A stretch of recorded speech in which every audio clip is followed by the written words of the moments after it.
네, 오늘은 믿음, 소망, 사랑 시리즈 중에 8번째입니다.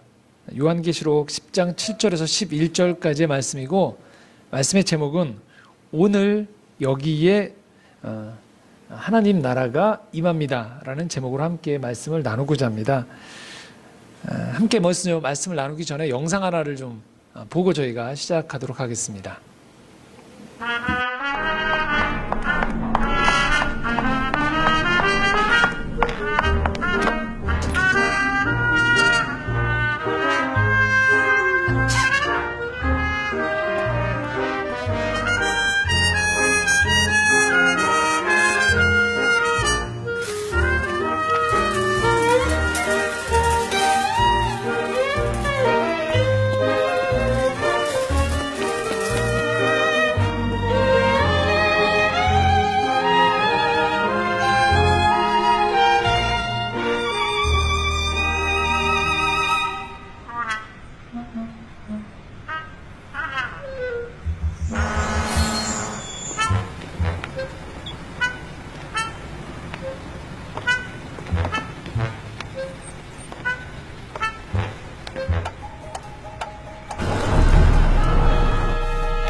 재밌는 영상 하나 보셨습니다.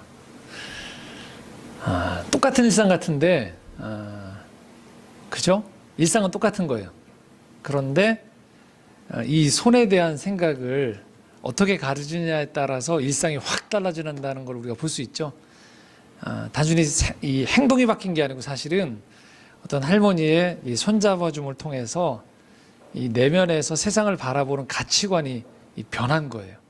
그 전까지는 이 내 손과 내 일상은 오로지 나만을 향해서 쭉 이어지고 있었던 것이죠. 하지만 어떤 계기를 통해서 이 손의 용도가 이런 게 아니구나, 이거보다 할 수 있는 게 훨씬 많구나, 반복되어지는 일상이지만 그 일상이 무한한 변화가 일어날 수 있는 가능성이 있구나라는 것들을 보게 된다는 거죠. 계기가 중요하고 마음이 중요해요. 자, 벌써 오늘이 13일인데요. 새해가 시작됐습니다. 새해가 시작됐다고 하지만 분명히 여러분 1월 1일에는 많이 달라질 거란 계획을 세우셨을 거란 말이죠. 하지만 어떻습니까? 시간이 변한다고, 그러니까 달력의 날짜가 변한다고 변하지 않는다는 걸 우리가 새삼 경험하게 되는 거예요. 근데 마음이 변하지 않으면 어쩌면 아직은 새해라고 이야기하지만 이 자리에 예배드려 나온 여러분의 마음이 새 것이 아니고요, 여전히 헌 상태로 있거나 더 어두울 수 있다는 거예요. 우리가 이 변화의 계기를 통해서 내 내면의 가치관이 변하지 않으면 일상은 그대로라는 거예요. 그래서 우리가 신앙생활을 할 때 있어서 우리에게 찾아오는 많은 일들을 어떻게 해석하느냐가 무척 중요하거든요. 그렇지 않으면 어떤 일이 벌어지냐면요, 체험은 많이 하고 교회 안에서도 활동을 많이 할 수 있어요. 그런데 사람은 달라지지 않을 수 있어요. 하나님은 끊임없이 여러 가지 계기들을 통하여서 우리에게 말을 거세요. 우리 내면에서 변화가 일어나기 원하세요. 그 내면의 변화는 단순하게 한 번 정도 감동이 오거나 한 번 정도 오늘 따뜻하다라는 정도의 그 생각이 아니에요. 하나님이 궁극적으로 여러분에게 계속적으로 다가오셔서 노크를 하는 지점이 있습니다. 그것은 여러분의 가치관이에요. 여러분의 주관이에요. 오해하지 않으셔야 되는 게 이 주관이나 가치관을 고집이나 고립으로 오해하시면 안 돼요. 저 사람 주관이 있어 라고 하는 것과 저 사람 고집이 있어 라고 얘기하는 건 다르거든요. 고집이라는 것은 무조건 자기가 맞다고 해서 자기에게 함몰되어져서 모든 걸 자기식대로 바라보고 주장하는 걸 말해요. 반면에 주관이 있다, 그 사람에게 가치관이 있다라는 것은 누가 보더라도 그 사람이 지향하고 있는 일관된 삶의 태도가 있다라는 거예요. 때로는 그래서 그 가치관이나 주관 때문에 손해가 날 수 있는 상황에서도 기꺼이 그 가치관을 고수하는 걸 말하는 거죠. 그래서 옆에 사람들이 그 사람을 바라보면 저 사람이 뭘 지향하는지를 알 수 있고 저 사람이 어떤 것을 중요시 여기는지를 알 수 있다라는 걸 말해요. 자, 신앙생활에 이게 중요한 이유는 왜 그러냐면요. 이 자기 주관이 서 있고 자기 가치관이 건강하게 서 있어야지만 우리가 생에 허락한 하나님의 소명을 끝까지 걸어갈 수 있게 되어지는 거예요. 그렇지 않으면 우리 안에 무언가가 강하게 밀고 들어올 때 어떤 급격한 변화 때문에 우리가 영향을 받아서 이탈하게 돼요. 또는 아닌데 틀린데 그것들이 나에게 다가올 때 거부할 힘이 없어져요. 그냥 따라가게 돼요. 왜요? 주변 사람들이 다 그렇게 가고 있으니까. 그래서 이렇게 말씀드리고 싶어요. 자기 주관이 서 있다, 자기 가치관이 서 있다라는 것을 우리 삶에서 어떻게 분별할 수 있느냐? 여러분 삶 가운데에서 이상한 일이 벌어지는 거예요. 틀린 게 벌어지는 거예요. 그런데 그것을 보고 틀리다, 이상하다고 느낄 수 있으셔야 된다는 거예요. 그때 주변 사람들을 쳐다보는 게 아니에요. 우선적으로. 저 사람들은 어떻게 되는 거지가 아니고 여러분 내면 가운데에서 이게 이상하다라고 여러분이 판단이 서셔야 된다는 거예요. 그게 1순위입니다. 주변 사람이 아니에요. 여러분의 내면 가운데에서 이것이 불편하다, 맞지 않다, 내가 살아왔던 방식, 내가 가고자 하는 삶의 목표와 그것이 신앙적인 가치와 위배된다는 것이 여러분 안에서 불편해지셔야 된다는 거예요. 그럴 때 우리는 그 사람이 신앙적인 가치관, 주관이 서 있다라고 얘기할 수 있는 거예요. 근데 이상한데도 불구하고 내가 그때 내 안에 있는 나침반, 내 안에 있는 온도계를 바라보는 것이 아니고 주변 사람들을 바라보면 아직 내가 신앙적인 주관과 가치관이 서 있지 않은 거예요.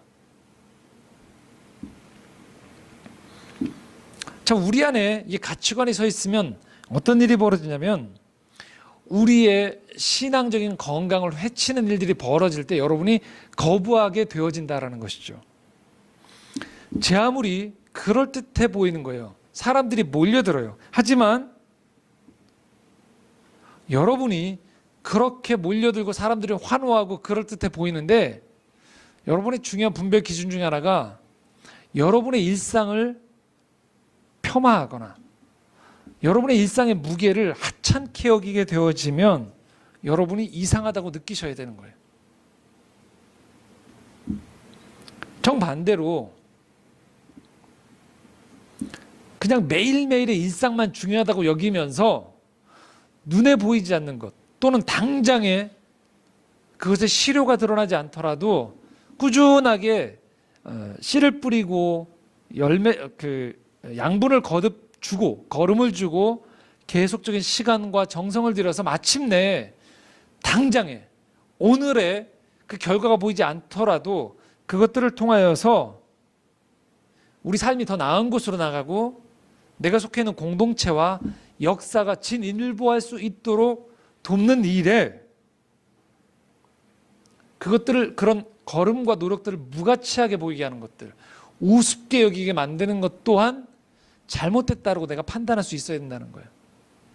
그렇지 않으면 어떤 일이 벌어지느냐? 첫 번째 아까 얘기했듯이 내 일상을 자꾸 폄하하는 쪽으로 가면 어떤 일이 벌어지냐면 광신으로 흐를 수 있어요. 신앙적인 열심은 아주 뛰어납니다. 그런데 주일의 삶과 예배 드릴 때의 삶과 그렇지 않을 때의 나머지 6일의 삶이 분리가 되는 거예요. 그러면 어떤 일이 벌어지냐? 자꾸만 모이고만 싶어지는 거예요. 받기 싫어지는 거예요.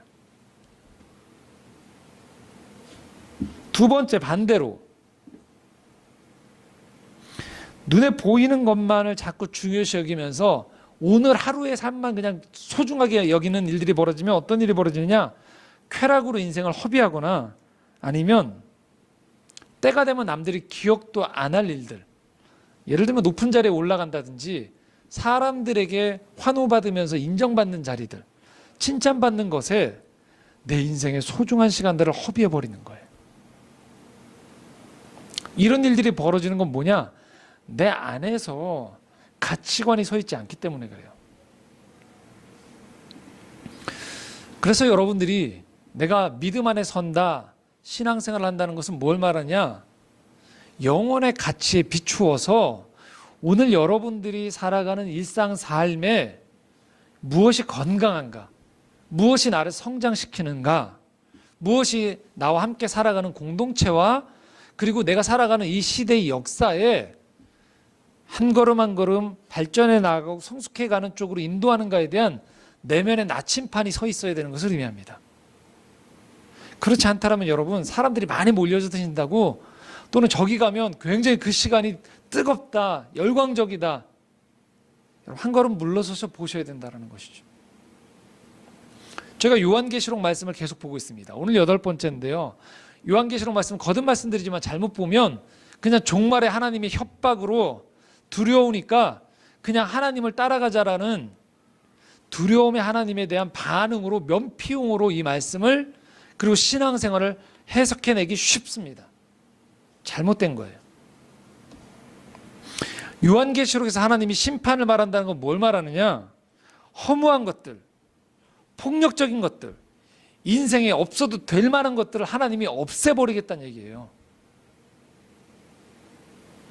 우리는 그것들에 취해서 때로는 두렵고 때로는 환호하고 때로는 그것에 열광하면서 우리 인생의 시간을 다 써버리고 거기에 하나님이 허락하신 생의 호흡이 떨어진, 호흡이 붙어있는 사람들이 어디에 인생을 가치롭게 써야 되는지를 다 잊어버린 채, 망각한 채 허탄한 것, 사라져버릴 것, 그리고 폭력적으로 사람들을 위압했던 그 악순환의 역사를 하나님께서 종결지어 버리시겠다는 거예요.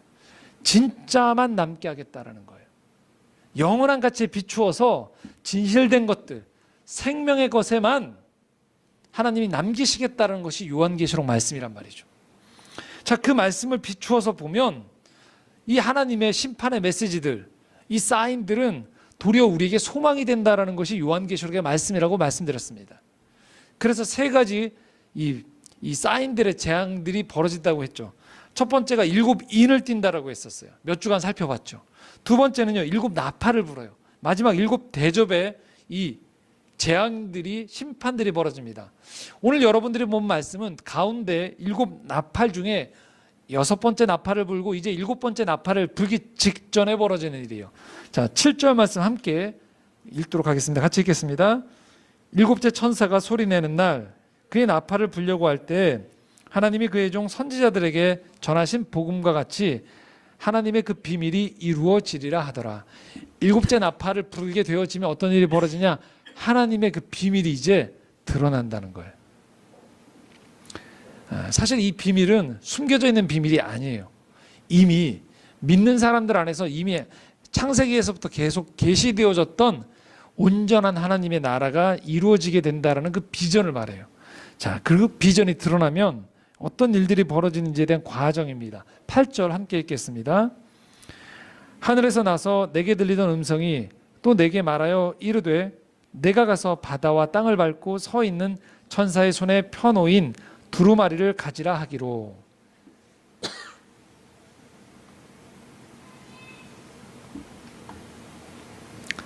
요한에게 이렇게 얘기하는 거예요. 바다와 땅을 밟고 서 있는 천사에게 두루마리를 달라고 하라는 거예요. 그것을 받으라는 거예요. 자, 받고 난 다음에 어떤 일이 벌어지느냐? 9절 말씀입니다. 함께 읽겠습니다. 내가 천사에게 나아가 작은 두루마리를 달라 한즉 천사가 이르되 갖다 먹어버리라. 내 배에는 쓰나 내 입에는 꿀같이 달리라 하거늘. 이제 두루마리가 펼쳐지면서 가져와서 하나님의 비밀이 선포되어지는데요. 자, 여기에 아주 중요한 말씀이 나옵니다. 두루마리를 천사가 주는데 어떻게 표현하냐? 그냥 읽으라고 표현하지 않아요. 어떻게? 갖다 먹어 버리라는 거예요. 요한이 하나님의 그 비밀을 받았어요. 받았는데 어떻게 이야기하느냐? 그것을 먹어서 체화시키라는 거예요. 완전히 몸에 익히라는 거예요. 내 것이 되게 하라는 거예요. 하나님의 말씀을 머릿속으로, 입으로만 외우고 집어넣는 게 아니라는 거예요. 하나님의 말씀이 임할 때 그것이 내 삶에 체화시키는 단계까지 가야만 한다는 거예요. 성경 말씀을 줄줄줄 외우는 게 중요한 게 아니고요. 성경 말씀이 지향하는 그 내용이 내 삶에 익혀져야 된다는 거예요. 나와야 된다는 거예요. 배워서 나와야 된다는 것을 의미해요. 그래서 이렇게 표현할 수 있겠습니다. 성경을 읽는 그리스도인이 중요한 게 아니고요. 성경을 사는 그리스도인이 중요한 거예요. 성경을 공부하는 게 중요한 게 아니고요. 성경을 익혀서 성경의 삶을 내 삶으로 가져오는 게 중요하다는 거예요. 지난주에도 끊임없이 교회에 대한 부정적인 기사들이 언론에 계속 나왔습니다. 얼굴이 화끈거릴 정도죠. 인터넷 한번 쳐보시면 얼마나 많은 부정적인 기사들이 나오는지 몰라요. 뭘 말할까요? 잘못 믿고 있다는 거예요. 아무리 성경 공부를 많이 하고 있는 문제나 아무리 그가 가지고 있는 교회 안에서의 직분의 문제이건 전혀 상관없다는 거예요. 드러난 그들의 열매를 보건대 하나님 믿으면 어떻게 저럴 수 있나? 예, 맞습니다. 하나님을 안 믿은 거예요. 믿는 것처럼 보인 거죠. 따라다니는 것처럼 보이는데 실제 그들 안에 믿음의 씨앗이 없었던 거예요. 변명할 여지가 없습니다. 왜요? 먹어버려서 그의 삶에서 드러나야 되거든요. 우리가 부실하게 먹으면 얼굴과 삶에 드러나게 됩니다. 제가 일일 일식하는 분들 얘기를 들어봤어요. 정말로 살이 빠지더라고요. 그리고 피부가 좋아져요. 일일 일식하는 분들.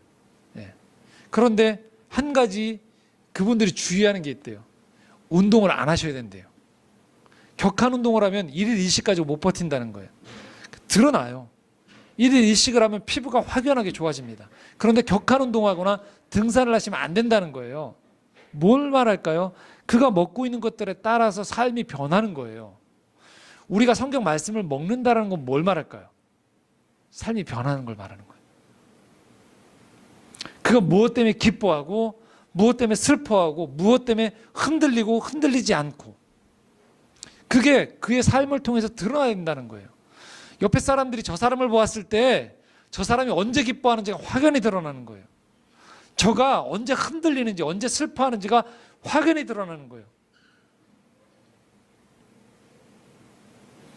그런데 문제가 성경을 전혀 읽지 않는 사람하고 똑같은 지점에서 기뻐하는 거예요. 똑같은 점에서 성공이라고 여기고 똑같은 지점에서 슬퍼하는 게 똑같습니다. 뭘까요? 성경을 공부한 거예요. 성경의 내 내면 안에서 그 말씀이 진리가 되어서 나의 체질과 삶의 가치관을 변화시키지 않은 것이죠. 오늘 이 요한에게 천사가 이 두루마리를 주면서 했던 이 예언적인 징표는 오늘을 살아가는 우리에게도 동일합니다. 말씀을 먹어야 돼요. 먹고 그 말씀이 내 안에서 내 체질을 변화시키는 거예요.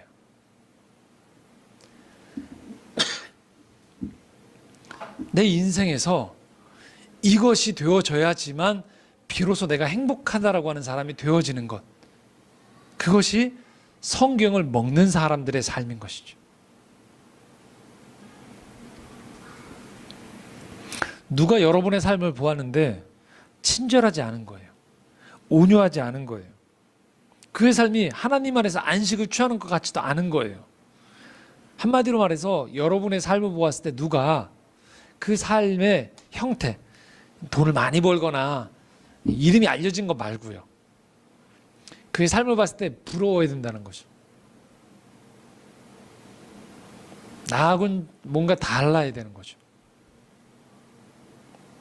그게 말씀을 먹는 거거든요. 완벽한 삶이 아닙니다. 서서히 여러분의 삶이 그렇게 소망 안에서 변화되어지는 것을 말하는 거예요. 오늘 이 사도 요한에게 이 말씀이 임하면서 요한을 통하여서 말씀을 먹으라는 것, 바로 우리에게 동일하게 해당되어진다는 것이죠.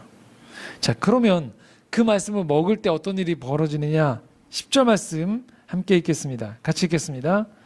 내가 천사의 손에서 작은 두루마리를 갖다 먹어버리니 내 입에는 꿀같이 다나 먹은 후에 내 배에서는 쓰게 되더라. 두루마리를 가져왔어요. 그리고 먹었어요. 자, 그러자 두 단계의 일이 벌어지는 거예요. 입에는 꿀같이 단 거예요.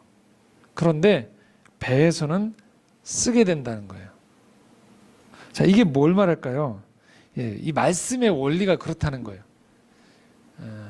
보통은 오해하시거든요. 이런 얘기 많이 하잖아요. 약 같은 경우도 입에는 쓰나 뭐하다, 몸에는 좋다고 하잖아요. 그런데 실제로 온전히 말씀이 제대로 선포되어지면 어떤 일이 벌어지냐면요, 말씀이 달게 느껴지는 거예요. 아, 나한테 참 좋구나, 행복해지구나 라는 경험이 드는 거죠. 그러니까 여러분들이 지금 이 시간에 설교 말씀을 들으면서 이 귀에 들리면서 내 어떤 문제가 해결되어지거나 평안함이 찾아오면 말씀이 달다는 거예요. 아, 좋구나라고. 그럴 때 이제 저는 메신저로서 잘 전하고 있는 거죠. 근데 여러분이 말씀을 듣고 있는데 정말 쓰다 그러면 저는 제가 준비를 잘 못한 거예요. 근데 여러분이 이 말씀이 이 설교라는 행위를 통해서 여러분이 전달되어질 때 동의가 되어지고, 아, 저 삶의 소망이 되어지면 여러분에게 이 말씀이 달게 다가오는 거거든요. 예배 시간에 그런 일들이 일어나는 거죠. 아, 참 좋구나, 예배가. 그렇게 되어야 되는 거죠. 그때 우리는 표현할 때 말씀이 달다라고 표현하는 거예요. 그런데 중요한 것은 그것이 진리로 우리에게 다가오면 어떤 일이 벌어지느냐? 배에 들어오게 된다는 건 뭘 말하냐? 이 삶으로 가져가는 걸 말하는 거예요. 삶으로 가져갈 때 어떤 일이 벌어지느냐? 쓰게 되는 거예요. 어렵다라는 걸 말하는 거예요. 그러니까 여러분들이 만약에 말씀을 듣고 좋았어요. 그런데 여러분의 삶의 자리 가져가서 이것들을 실천하려고 할 때 어렵다, 힘들다, 쓰구나 하면 제대로 된 거라는 거예요. 성경이 그렇게 얘기하고 있어요. 어렵다라는 거예요. 왜? 그게 진리이기 때문에 그래요. 진리이기 때문에 그것이 어긋난 것들을 맞춰 나가는 거예요. 여러분의 몸이나 근육들이나 뼈가 어긋났을 때 여러분이 병원에 가서 치료를 받을 때 어떤 일이 벌어질까요? 아파요. 왜요? 어긋나 있으니까요.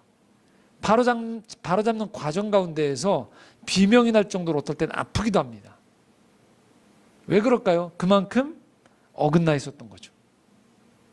그러나 그 과정이 거치고 나면 내 삶의 가치관과 내 몸의 건강성이 회복되어지면 온전하게 되어지는 것이죠. 말씀이 우리 안에 일어날 때 그런 일이 벌어지는 거예요. 여러분, 그래서 너무 낭망하지 마시라는 거예요.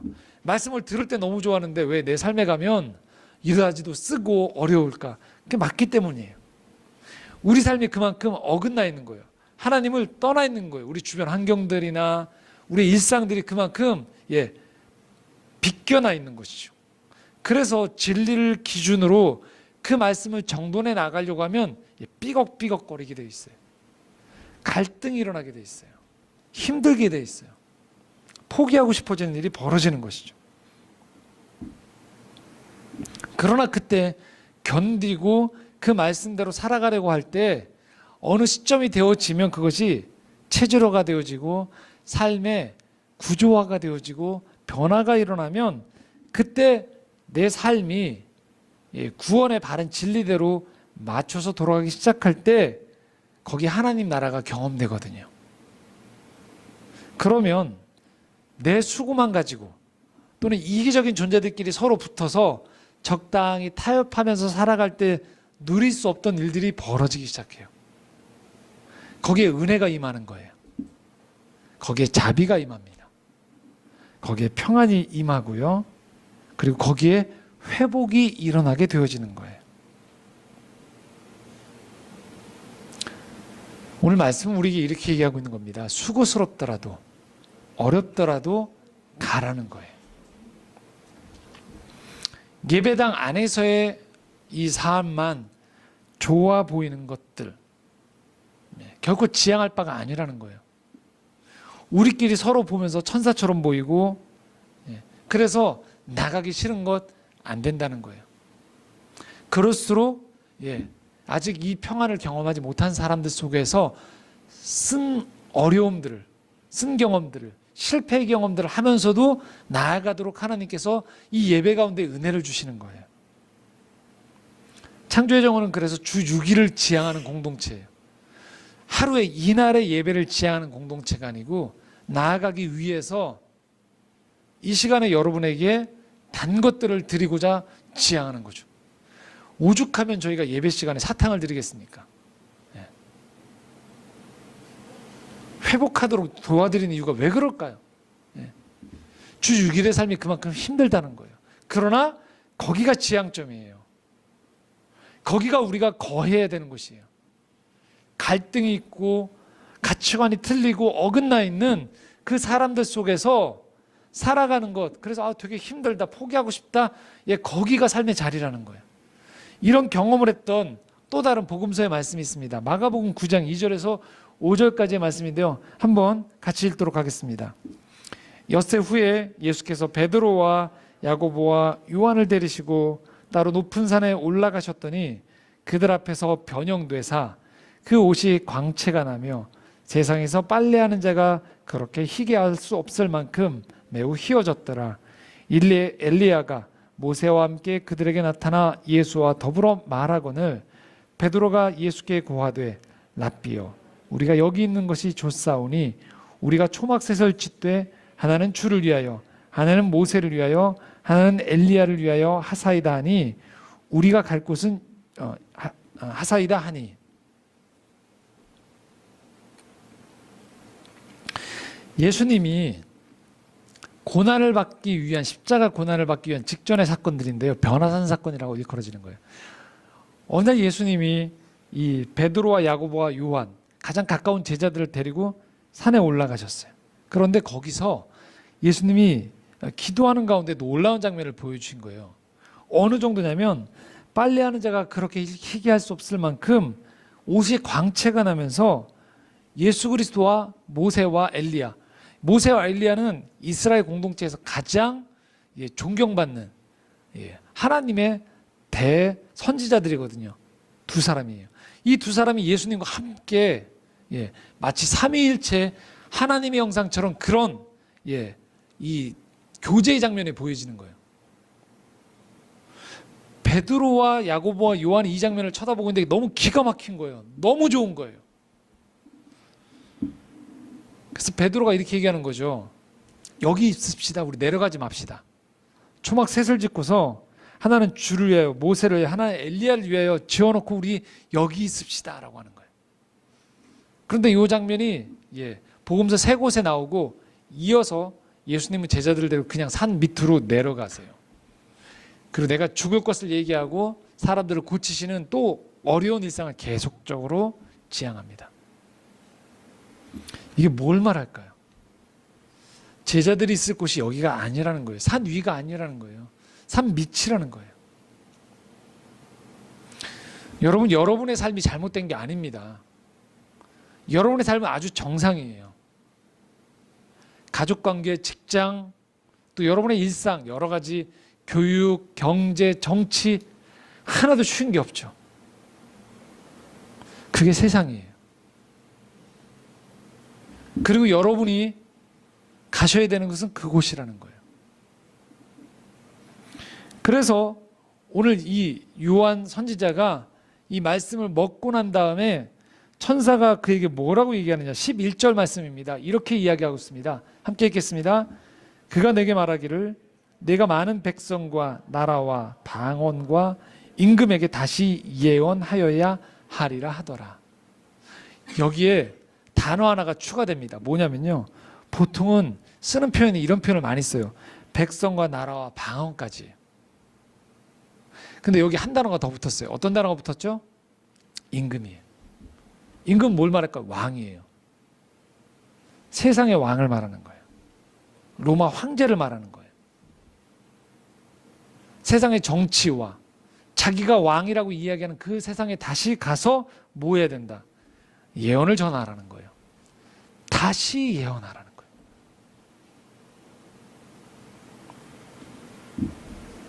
고난이 예상되어지는 그곳에 가라는 거예요.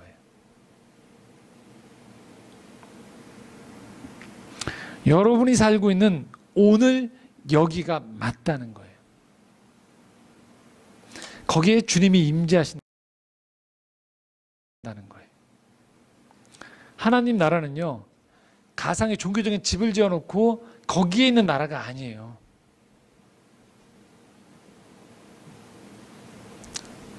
대화가 잘 통하지 않는 직장 동료, 오늘도 생존의 위협 속에서 급박하게 살아가는 직장 생활과 여러분의 일터, 수많은 진보와 보수 또는 역사의 상처와 희망이 교차되어지고 있는 이 광장에, 역사의 광장 가운데 하나님의 나라는 임하는 거예요.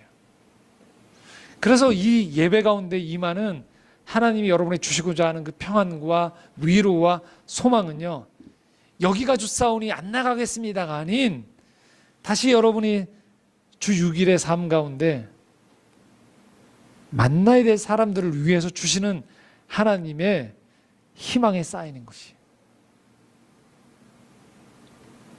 말씀을 정리하겠습니다. 하나님 나라는요, 먼 훗날 임하는 나라가 아니에요. 오늘 여기에 임하는 나라입니다. 여러분의 부르심은 여러분이 살고 있는 그 자리입니다.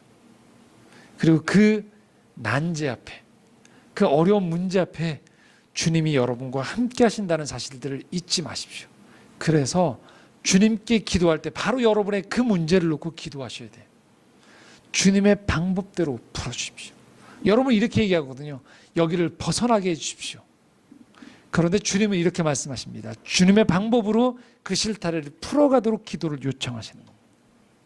그 부르심을 따라서 오늘도 많은 한숨이 나오고 해야 될 숙제가 많은 이 세상 가운데에서 하나님 나라를 이루어 가실 수 있는 우리 창조의 정원 모든 예배자들이 되시기를 주님의 이름으로 부탁드립니다. 같이 기도하겠습니다.